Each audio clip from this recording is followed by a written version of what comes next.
ایک دن دیدار الہی میں مستغرق آپ رحمۃ اللہ علیہ شور کوٹ کے نواح میں گھوم رہے تھے کہ اچانک ایک صاحب نور، صاحب حشمت اور باروب سوار نمودار ہوئے، جس نے اپنائیت سے پکڑ کر آپ رحمۃ اللہ علیہ کو قریب کیا اور بڑے دل نشیں انداز میں فرمایا کہ میں علی ابن طالب ہوں۔ آپ رحمۃ اللہ علیہ کم عمر تھے، کم علم نہیں۔ آپ رحمۃ اللہ علیہ نے مولا علی کرم اللہ وجہ کو دیکھا تو قریب تھا کہ خود کو آپ رضی اللہ تعالیٰ عنہ پر نثار کر دیتے۔ حضرت علی کرم اللہ وجہ نے آپ رحمۃ اللہ علیہ پر توجہ مرکوز کی اور فرمایا، فرزند، آج تم رسول اللہ صلی اللہ علیہ وآلہ وسلم کے دربار میں طلب کیے گئے ہو۔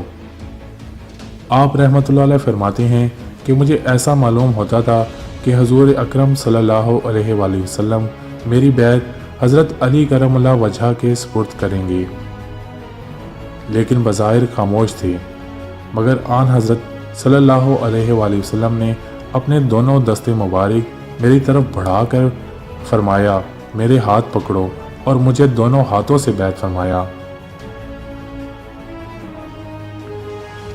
آپ رحمۃ اللہ علیہ فرماتے ہیں کہ میں نے حضرت امام حسن اور حضرت امام حسین رضی اللہ تعالیٰ عنہ کے قدم چومے اور اپنے گلے میں ان کی غلامی کا حلقہ پہنا تو نبی کریم صلی اللہ علیہ وآلہ وسلم نے فرمایا، مخلوق خدا کو خالق کائنات کی جانب بلاؤ اور انہیں تلقین و ہدایت کرو، تمہارا درجہ دن بدن بلکہ گھڑی بہ گھڑی ترقی پر ہوگا۔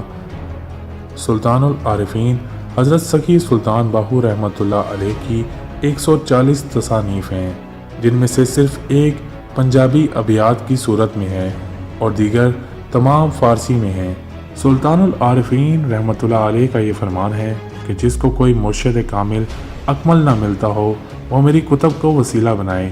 حضرت سخی سلطان باہو رحمۃ اللہ علیہ کی تصانیف کی عبارت بہت سادہ اور سلیس ہے، جسے عام اور معمولی تعلیم یافتہ آدمی بھی آسانی سے سمجھ سکتا ہے۔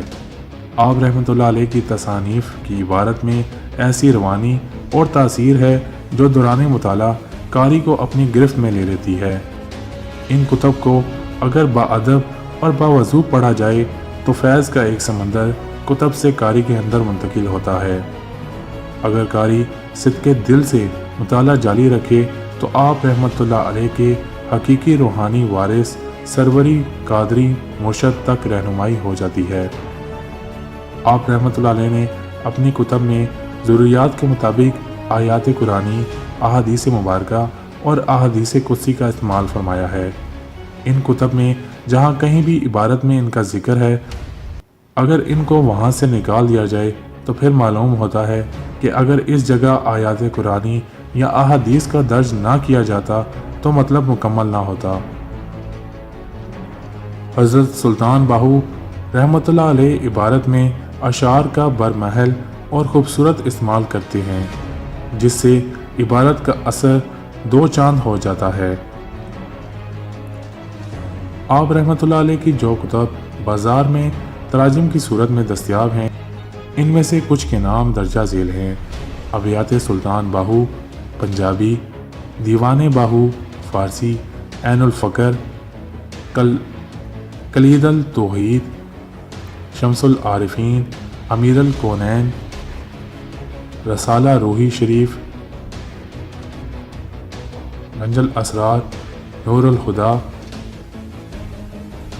سیدنا غوث العظم حضرت شیخ عبد القادر جیلانی رضی اللہ تعالیٰ عنہ سے باطنی تربیت کی تکمیل کے بعد آپ رحمۃ اللہ علیہ نے سید عبد الرحمن جیلانی دہلوی رحمۃ اللہ علیہ کے دست مبارک پر بیعت فرمائی اور خلق کو تلقین اور رشد و ہدایت کا آغاز کیا۔ اس مقصد کے لیے آپ رحمۃ اللہ علیہ نے بہت سے سفر کیے۔ آپ رحمۃ اللہ علیہ نے زیادہ تر سفر وادی سون، کیسر، ملتان، ڈیرہ غازی خان، ڈیرہ اسماعیل خان، سندھ اور بلوچستان کی طرف کیے۔ آپ رحمۃ اللہ علیہ کی ساری زندگی شہر شہر، کریا کریا گھوم پھر کر طالبان مولا کی تلاش کرنے اور انہیں واصل باللہ کرنے میں گزری، کیونکہ خلق خدا کو تلقین کرنے کی یہ ذمہ داری آپ رحمۃ اللہ علیہ کو حضرت محمد رسول اللہ صلی اللہ علیہ وآلہ وسلم کی بارگاہ اقدس سے حاصل ہوئی ہے۔ آپ رحمۃ اللہ علیہ نے اپنی تصنیفات میں اپنی تعلیم کو نہ تو تصوف اور نہ ہی طریقت بلکہ فقر کا نام دیا ہے، اور راہ فقر اختیار کرنے پر زور دیا ہے، اور راہ فقر میں مرشد کامل اکمل کی رہنمائی بہت ضروری اور اہم ہے۔ آپ رحمۃ اللہ علیہ فرماتے ہیں، مرشد بھی وہ جو پہلے دن ہی طالب مولا کو اس میں اللہ ذات سنہری حروف سے لکھ کر دے اور اس کے ذکر و تصور کا حکم دے۔ مرشد کی مہربانی، کرم اور تصور اس میں اللہ ذات سے طالب پردہ انتہائی اہم مقام دیدار حق تعالی اور دائمی حضوری مجلس محمدی صلی اللہ علیہ وآلہ وسلم کھلتے ہیں۔ باطن میں ان سے بڑے اور کوئی مقامات نہیں ہیں۔ یہ مقامات صرف ان کو حاصل ہوتے ہیں جو اخلاص اور استقامت سے مرشد کی اتباع اور رضا کے مطابق راہ حق میں اپنا سفر جاری رکھتے ہیں۔ آپ رحمۃ اللہ علیہ کا سلسلہ سروری قادری ہے، بلکہ آپ رحمۃ اللہ علیہ سلسلہ سروری قادری کے بانی ہیں۔ اس سلسلے کی خصوصیت یہ ہے کہ اس میں مرشد کامل طالب صادق کو ایک ہی نگاہ میں اور ایک ہی توجہ سے حضور صلی اللہ علیہ وآلہ وسلم کی مجلس میں حاضر کر دیتا ہے۔ سلطان العارفین حضرت سخی سلطان باہو رحمۃ اللہ علیہ نے امانت الہیہ سلطان الطارقین حضرت سخی سلطان سید محمد عبداللہ شاہ مدنی جیلانی رحمۃ اللہ علیہ کو منتقل فرمائی، جن کا مزار احمد پور شرقیہ ضلع بہاولپور میں ہے۔ سلطان العارفین حضرت سخی سلطان باہو رحمۃ اللہ علیہ نے 63 برس عمر پائی اور یکم جمادی الثانی 1102 ہجری یکم مارچ 1691 بروز جمعرات و وقت عصر وصال فرمایا۔ آپ رحمۃ اللہ علیہ کا مزار مبارک شہر گڑھ مہاراجہ ضلع جھنگ پاکستان کے قریب قصبہ سلطان باہو میں مرجع خلائق ہے اور ہر ایک کے لیے مرکز تجلیات ہے۔ آپ رحمۃ اللہ علیہ کا عرس مبارک ہر سال جمادی الثانی کی پہلی جمعرات کو منایا جاتا ہے۔